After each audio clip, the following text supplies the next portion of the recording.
नमस्कार, स्वागत है आपका चुनाव आज तक पर। मैं हूं रवीश पाल सिंह। मध्य प्रदेश की राजनीति से यदि आप वाकिफ हैं तो आपको ये मालूम होगा कि हर बार विधानसभा चुनाव से पहले भारतीय जनता पार्टी जन आशीर्वाद यात्रा निकालती है। इस जन आशीर्वाद यात्रा में मुख्यमंत्री शिवराज सिंह चौहान सभी विधानसभाओं सीटों पर पहुंचकर सरकार की तरफ से किए गए कामों के बारे में जनता को बताते हैं और उनसे आने वाले विधानसभा चुनाव के लिए आशीर्वाद लेते हैं। आमतौर पर ये जन आशीर्वाद यात्रा मई के महीने से शुरू हो जाती थी, जो कि आचार संहिता लगने से पहले पहले खत्म हो जाती थी। लेकिन इस बार विधानसभा चुनाव से पहले अगस्त के महीने के पहले हफ्ते के खत्म होने तक भी जन आशीर्वाद यात्रा नहीं निकली। तो सवाल उठा कि क्या इस बार भारतीय जनता पार्टी जन आशीर्वाद यात्रा नहीं निकाल रही है?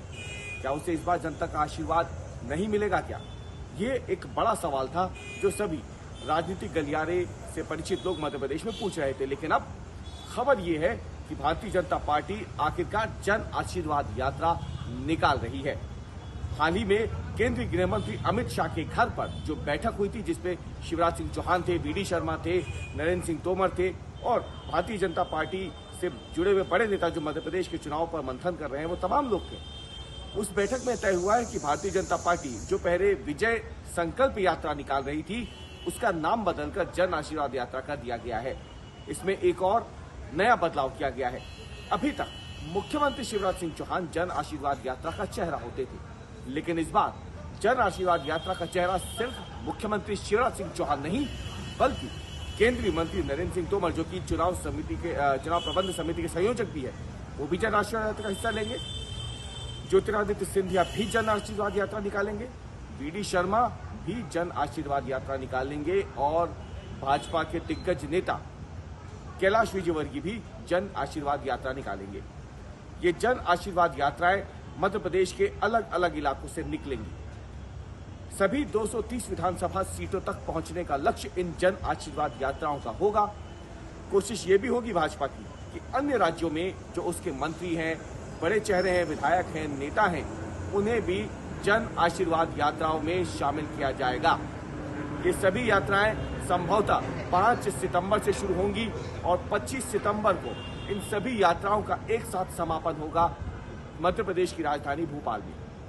भारतीय जनता पार्टी की कोशिश है कि भोपाल में उस दिन प्रधानमंत्री नरेंद्र मोदी खुद मौजूद हों और इस जन आशीर्वाद यात्रा के समापन पर वो कार्यकर्ताओं को संबोधित भी करें। जन आशीर्वाद यात्रा के चेहरे के रूप में अब तक शिवराज सिंह चौहान का ही चेहरा सामने होता था, लेकिन इस बार समय की कमी को देखते हुए ये फैसला लिया गया है कि जन आशीर्वाद यात्रा सिर्फ शिवराज सिंह चौहान के भरोसे नहीं, बल्कि तमाम दूसरे नेताओं के चेहरों के साथ अलग अलग इलाकों से निकाली जाए, ताकि समय रहते वो ज्यादा से ज्यादा विधानसभाओं तक पहुंच सके। सवाल ये भी उठ रहे हैं कि आखिरकार इसकी जरूरत क्यों पड़ी, जब शिवराज सिंह चौहान अकेले ही जन आशीर्वाद यात्रा निकालते थे।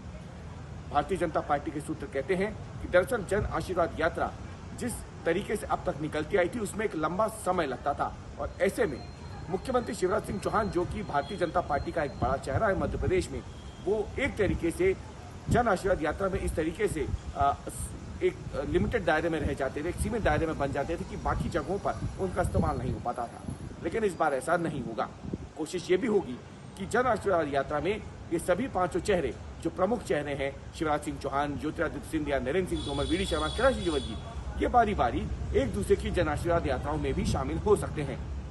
कुल मिलाकर देखा जाए तो भारतीय जनता पार्टी ने चुनाव से पहले पूरी तरीके से अपने आप को चुनाव में झोंक दिया है।